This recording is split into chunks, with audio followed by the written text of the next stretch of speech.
ಇನ್ನು ಮೈಸೂರಿನ ಚಾಮುಂಡಿ ಬೆಟ್ಟಕ್ಕೆ ಬೆಂಕಿ ಬಿದ್ದ ಪ್ರಕರಣ.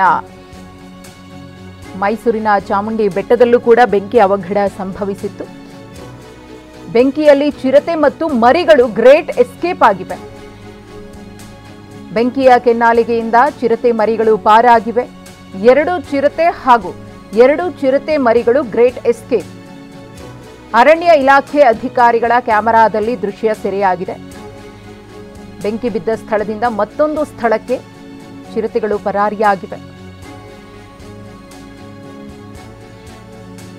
ಮೈಸೂರಿನ ಚಾಮುಂಡಿ ಬೆಟ್ಟಕ್ಕೆ ಬೆಂಕಿ ಬಿದ್ದಿತ್ತಲ್ಲ, ಈ ಪ್ರಕರಣದಲ್ಲಿ ಅಲ್ಲೇ ಇದ್ದಂತಹ ಚಿರತೆ ಮರಿಗಳು ಪ್ರಾಣಾಪಾಯದಿಂದ ಪಾರಾಗಿವೆ. ಅವು ಎಸ್ಕೇಪ್ ಆಗ್ತಾ ಇರುವಂತಹ ದೃಶ್ಯ ಅರಣ್ಯ ಇಲಾಖೆ ಅಧಿಕಾರಿಗಳ ಕ್ಯಾಮೆರಾದಲ್ಲಿ ಸೆರೆಯಾಗಿದೆ. ಮಾರ್ಕ್ ಮಾಡಿ ನಾವು ನಿಮಗೆ ತೋರಿಸ್ತಾ ಇದ್ದೀವಿ. ಆ ಬೆಂಕಿ ಹೊತ್ತಿ ಉರಿದಿದ್ರಿಂದ ಆ ಸ್ಪಾಟ್ ಎಷ್ಟು ಸುಟ್ಟು ಕರಕಲಾಗಿದೆ ಅನ್ನೋದನ್ನು ನೋಡ್ತಾ ಇದ್ದೀರಿ. ಜೀವವನ್ನು ಉಳಿಸ್ಕೊಳ್ಳೋದಕ್ಕೋಸ್ಕರ 2 ಚಿರತೆ ಮತ್ತು 2 ಚಿರತೆ ಮರಿಗಳು ಅಲ್ಲಿಂದ ಕಾಲ್ಕಿತ್ತಿವೆ.